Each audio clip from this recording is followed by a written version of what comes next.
26절에서 31절까지 말씀입니다. 사도행전 9장 26절에서 31절까지 말씀입니다. 제가 가지고 있는 신약성경 156면에 있는 말씀입니다. 성경을 다 찾으신 줄 알고 함께 읽도록 하겠습니다. 사울이 예루살렘에 가서 제자들을 사귀고자 하나 다 두려워하여 그가 제자됨을 믿지 아니하니 바나바가 데리고 사도들에게 가서 그가 길에서 어떻게 주를 보았는지와 주께서 그에게 말씀하신 일과 다메섹에서 그가 어떻게 예수의 이름으로 담대히 말하였는지를 전하니라. 사울이 제자들과 함께 있어 예루살렘에 출입하며 또 예수의 이름으로 담대히 말하고 헬라파 유대인들과 함께 말하며 변론하니 그 사람들이 죽이려고 힘쓰거늘 형제들이 알고 가이사랴로 데리고 내려가서 다소로 보내니라. 그리하여 온 유대와 갈릴리와 사마리아와 교회가 평안하여 든든히 서가고 주를 경외함과 성령의 위로로 진행하여 수가 더 많아지니라. 아멘. 오늘은 그 관계에 대해서 좀 이야기를 해보려고 합니다. 삶에 있어서 누군가와 어떤 관계를 맺고 있는지 참으로 중요한 요소가 바로 이 관계입니다. 현대에는 다른 사람들과 관계를 잘 맺는 것이 그 사람의 능력까지로도 인정될 정도입니다. 그래서 지금 살아가고 있는 그 사람들 중에 인정받는 사람들 중에 관계를 잘하는 사람도 인정받는 거에 속한다라는 것이죠. 어느 한 사람이 성공하기 위해서는 재력이나 재능만으로도 부족하다고 여겨지는 세상입니다. 재력이나 재능을 제대로 발휘되기 위해서라도 인맥이, 즉 사람과의 관계가 좋아야 한다라고 이야기하는 것이죠. 그렇다면 이 성공적인 관계는 어떻게 맺어야 하는 것일까요? 상대방에게 웃음 띤 얼굴로 좋은 말만 하면 좋은 관계가 유지가 되는 걸까요? 그 사람이 무슨 일을 하든지 옳고 그름을 떠나 무조건 그 사람의 편이 되어주면 되는 것입니까? 칭찬은 고래도 춤추게 한다 하는데 상대방을 향한 칭찬이 많아지면 과연 그 관계는 좋은 관계가 될 수 있는 걸까요? 그렇다면 이 칭찬과 아첨은 어떻게 구분되어야 하는 걸까요? 그것이 과연 구분이 되기는 하겠습니까? 또한 이 세상 사람들이 생각하는 성공적인 관계와 이 그리스도인들이 인식하는 이 성공적인 관계가 과연 같은 것일까? 저는 그렇게 한번 생각해 봅니다. 만약 다르다면 어떻게 다른지 또 깊이 고민해 보아야 할 부분인 것 같습니다. 오늘 본문에 등장하는 사울은요, 예수님을 영접하고 난 후에 그가 맺어왔던 관계성에 큰 변화가 일어나게 됩니다. 이전에 맺었던 관계와는 완전히 바뀌게 되는 것이죠. 사울은 예수님을 영접하고 3년 만에 예루살렘을 다시 방문합니다. 그는 그곳에서 믿음의 형제들과 관계를 맺고 믿음의 교제를 나누고 싶었을 것입니다. 예전에는 이들과 적대적인 관계였습니다. 그런데 이제는 믿음 안에서 형제이고 싶었다라는 것이죠. 하지만 그것이 이 자기의 생각처럼 그렇게 쉽게 되지 않았습니다. 오늘 본문의 26절의 말씀 우리 다 같이 한번 읽어보겠습니다. 사울이 예루살렘에 가서 제자들을 사귀고자 하나 다 두려워하여 그가 죄자됨을 믿지 아니하니. 이 사울이 먼저 친구가 되고 싶어서 다가갔습니다. 하지만 사람들이 그 사울을 피하게 됩니다. 사람들이 왜 피합니까? 바로 두려움 때문이다라는 것이죠. 위협적이고 살기 가득한 모습으로 그리스도인들을 괴롭혀왔던 사울의 과거를 너무나도 잘 알고 있기 때문에 무서운 마음이 먼저 드는 것이다라는 것이죠. 그가 어떻게 살았는지, 어떠한 삶을 살았는지 잘 알고 있기 때문에 그렇게 다가왔을 때 먼저 두려운 마음이 들었다라는 것입니다. 물론 사울이 스스로 다가와서 자신은 예수님을 믿고 회개했다라고 분명히 말했을 것입니다. 그리고 그에 대한 소문도 이미 들었을 것입니다. 하지만 소문만으로 사울의 말만 듣고 그가 회심했다는 사실을 그대로 믿을 수가 없었다라는 것이죠. 그가 그리스도인이라고 말하며 교회 내부에 잔입하면 어떻게 하겠습니까? 그렇게 사도들을 비롯한 성도들에게 어떤 위해를 가할지 알 수 없는 노릇 아니겠습니까? 그런 삶을 예전에 살았던 그였기 때문에 사람들이 무서워하고 두려워했습니다. 사울과 예루살렘 교회 성도들 사이에는 사울의 말만 듣고 그의 회개를 인정할 만큼의 관계성이 전혀 형성되지 않았습니다. 그런데 이렇게 맺어지기 힘든 관계 사이에서 중재자가 등장하죠. 그 이름이 바나바입니다. 바나바. 우리 본문 27절 말씀 다 함께 읽어보겠습니다. 바나바가 데리고 사도들에게 가서 그가 길에서 어떻게 주를 보았는지와 주께서 그에게 말씀하신 일과 다메섹에서 그가 어떻게 예수의 이름으로 담대히 말하였는지를 전하니라. 이 본문의 바나바는요, 사도행전 4장에서 자신의 전 재산을 팔아 사도들 앞에 내놓았던 그 바나바입니다. 사도행전 4장 36절과 37절의 말씀을 보면요, 이렇게 나와 있습니다. 구르보에 난 레위 족속 사람이 있으니 이름은 요셉이라. 사도들이 일컬어 바나바라. 번역하면 위로의 아들이라 하니 그가 밭이 있음에 팔아 그 값을 가지고 사도들 밭 앞에 두니라. 이 바나바는요, 사도들과 성도들 사이에서 아주 인정받고 신뢰받는 사람이었습니다. 그런데 이 바나바가 그 사울을 지금 변호하고 나섰습니다. 사울이 어떻게 주를 만났고 주님으로부터 어떤 사명을 받았는지 대해서 사도들에게 증거하고 있습니다. 예전에 사울이 아니라 이제는 예수를 만나서 변화되었다, 그렇게 증거하고 있는 것이죠. 그렇다면 바나바와 사울 사이에는 이미 이런 신뢰의 관계가 형성되어 있었다라는 것을 의미하고 있는 것이죠. 바나바가 사울의 회심을 어떻게 인정하게 되고 또 그를 신뢰하게 되었는지에 대한 자세한 내용은 나오지 않습니다. 어쨌든 바나바는 그 사울을 신뢰하고 있었습니다. 그리고 그런 그를 위해 예루살렘 교회에서 변호까지 하고 있는 것이죠. 이런 바나바의 변호 효과가 나타나게 됩니다.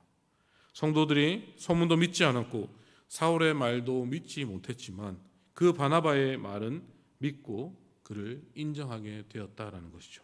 우리 본문 28절과 29절 상반절 말씀까지 한번 읽어보겠습니다. 사울이 제자들과 함께 있어 예루살렘에 출입하며 또 주 예수의 이름으로 담대히 말하고. 이 바나바의 증언으로 사울은 드디어 제자들과 함께 할 수 있게 되었습니다. 그들과 믿음의 교제를 나누며 자유롭게 예루살렘을 출입할 수 있는 그런 관계로 발전하게 되었습니다. 그리고 그가 예수의 이름으로 전하는 복음도 교회로부터 인정받게 되었습니다. 이렇듯 어떤 집단과 불신으로 가득한 관계를 회복하기 위해서는 그 사람들이 신뢰하고 내가 믿을 수 있는 공통의 사람과 우선적으로 좋은 관계를 형성하는 것이 중요하다라는 것을 생각하게 됩니다. 사울이 바나바의 신뢰 관계를 먼저 형성하지 못했다면, 그래서 바나바가 이 사울의 변호를 하지 않았다면 사울이 예루살렘 교회 성도들에게 믿음의 형제로 인정받기까지 더 많은 시간이 필요했을 것입니다. 어쨌든 이 적대적인 관계였던 예루살렘 교회와 사울의 관계는 믿음의 형제 관계로 변화가 되었습니다. 그런데 이것과는 반대되어 버린 경우도 있다라는 것이죠. 이전에 같은 가치관을 가졌던 헬라파 유대인들과는 오히려 적대적인 관계가 되어버린 것입니다. 우리 본문의 29절 하반절 말씀 함께 읽어보겠습니다. 헬라파 유대인들과 함께 말하며 변론하니 그 사람들이 죽이려고 힘쓰거늘.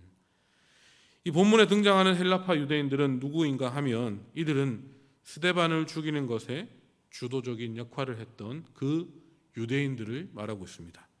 사도행전 6장 9절과 10절 말씀을 보면요, 이른바 자유민들 즉 구레네인, 알렉산드리아인, 길르기아와 아시아에서 온 사람들의 회당에서 어떤 자들이 일어나 스데반과 더불어 논쟁할세 스데반이 지혜와 성령으로 말함을 그들이 능히 당하지 못하여라고 말씀하고 있습니다. 이 사람들이 이 스데반을 향하여 돌을 던졌고 이제는 스데반을 죽였던 것처럼 사울도 죽이려고 힘쓴다라는 것입니다. 그렇다면 이들은 왜 사울을 죽이려고 하는 걸까요? 그것은 아마도 그들의 잘못을 들추어냈기 때문입니다. 사도행전 7장에서 헬라파 유대인들이 스데반을 향하여서 돌을 던졌던 이유가 그들의 잘못을 들추었기 때문입니다. 스데반은 구약에서부터 선지자들이 예배하였던 메시아가 예수님이신데 그 예수님을 유대인들이 십자가에 못 박아 죽였다라는 사실을 가감없이 설교하였습니다. 그들은 자신들의 잘못이 드러난 것에 대하여 분노하며 스데반을 향하여서 돌을 던졌습니다. 아마도 사울은 그들이 스데반을 죽인 것에 대하여 말하며 그것이 잘못된 일이라고 밝혔을 것으로 예상되고 있습니다. 그에 대해 유대인들은 여전히 뉘우침 없이 잘못을 들추어 냈다라는 것에 분노하며 사울마저도 죽이려고 했던 것이었습니다. 무엇보다 자신들이 스데반을 향해 돌을 던졌을 때에 그 일을 옳게 여기며 자신들의 겉옷을 맡아 주었던 사람이 바로 사울이었습니다. 스데반을 죽이는 것에 사울도 한몫을 했던 공범입니다. 그런데 그런 사울이 오히려 자신들을 비판하고 잘못했다라고 말을 하니까 그 분노는 더욱더 클 수밖에 없었습니다. 그들의 입장에서 사울은 자신들을 배신한 배신자였습니다. 이렇게 사울은 예전의 동조자들에 의해 죽임을 당할 처지에 놓이게 되었습니다. 그런데 이런 사실을 알게 된 믿음의 형제들이 사울을 살리기 위해 그를 피신시키게 됩니다. 우리 본문 30절 말씀을 함께 읽어보겠습니다. 형제들이 알고 가이사로 데리고 내려가서 다소로 보내니라. 이런 모습도 예전에는 상상할 수 없었던 것입니다. 예전에 사울은 자신들과 적대적인 관계였고 살기가 등등한 모습으로 믿음의 형제 자매를 잡으려던 원수였습니다. 하지만 이제는 그들을 살리기 위해 노력하는 믿음의 형제 자매가 된 것입니다. 이렇듯 주님 앞에서 회개함으로 사울은 그가 맺어온 모든 관계에서도 변화가 일어나는 일대의 전환을 맞이하는 삶을 맞이하게 됩니다. 말씀 서두에서 성공적인 관계가 어떤 것인가라는 질문을 나누었습니다. 세상은 가능한 모든 사람과 좋은 관계를 유지하려고 합니다. 그렇게만 된다면 그 사람에게 관계를 성공적이게 잘 되었다고 인정해 주는 것이 이 세상이죠. 지금 사울의 경우 그리스도인과의 관계는 좋은 관계를 회복되었습니다. 하지만 좋은 관계를 유지하려던 헬라파 유대인들과는 적대적인 관계가 되어버렸습니다. 이 사울은 회심 이전과 이후 관계의 역전만 있을 뿐 여전히 모든 사람들과 좋은 관계를 유지하는 것은 아니었습니다. 그렇다면 이 사울은 관계에 있어서 실패한 것일까요? 헬라파 유대인들에게 복음을 전하고도 관계가 악화되어 그들로부터 죽임을 당할 처지에 놓이게 된 것은 사울의 철저한 실패라고 해야 하는 것일까요? 우리는 하나님 안에서 성공적인 관계가 어떤 것인지를 정확하게 정립할 필요가 있습니다. 마냥 좋은 관계, 그저 웃는 관계, 무조건 내 편인 관계, 이것은 세상에서나 인정하는 그런 관계입니다. 하나님께서 원하시는 관계는 좋은 관계가 아니라 바른 관계입니다. 서로가 만족하는 좋은 관계이지만 그 관계가 바르지 못한 관계일 수 있습니다. 어느 한쪽이 아니면 양쪽 모두가 불편해하는 관계이지만 그 관계가 바른 관계일 수도 있습니다. 세상의 기준대로면 유대인들의 잘못을 들추어내는 것으로 죽임을 당했던 스데반을 사울이 반면교사로 삼았어야 합니다. 그래서 유대인들에게 좋은 말로 칭찬도 하고 아부도 하면서 달래는 것이 지혜로운 모습일 것입니다. 하지만 사울은 그렇게 하지 않았습니다. 그 이유가 무엇입니까? 그것은 진실이 아니고 진리가 아니기 때문이다라는 것이죠. 진실이 아닌 말로 연결된 관계는 바른 관계가 될 수 없습니다. 그렇게 복음을 전해봤자 이미 복음이 아니며 결과에 상관없이 그 전도는 실패한 것입니다. 죽음의 두려움 속에도 진리를 바로 전했다면 당장 열매가 있든지 없든지 그 전도는 성공한 전도가 되는 것이죠. 이것은 오늘날에도 마찬가지입니다. 겉으로 엄청난 수의 사람들을 모으고 그들의 헌금으로 커다란 예배당을 건축했다고 성공한 사역이라고 단정 지을 수 없습니다. 사람들과 좋은 관계를 유지하겠다고 복음을 왜곡하고 사람에게 아첨하고 세속의 복이나 팔고 있다면 그것은 실패한 사역이 될 것입니다. 가난의 두려움, 부족함의 두려움, 외면의 두려움 속에서도 모든 것을 극복하고 끝까지 진리를 말하고 진리 안에서 바른 관계를 유지하기 위해 노력했다면 그것이야말로 하나님 안에서 성공한 놀라운 사역이다라는 것이죠. 놀라운 관계가 되는 것입니다. 사람과의 관계는 물론 하나님과의 관계에서도 좋은 관계가 아닌 바른 관계를 이루어야 하는 것이 그리스도인의 모습이옵니다.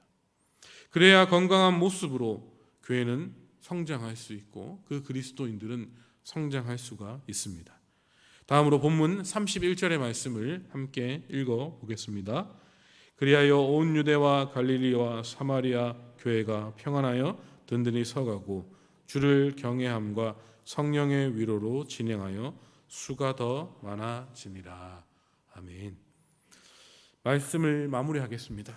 누가복음 12장 51절에서 예수님은 이렇게 말씀합니다. 내가 세상에 화평을 주려 온 줄 아느냐?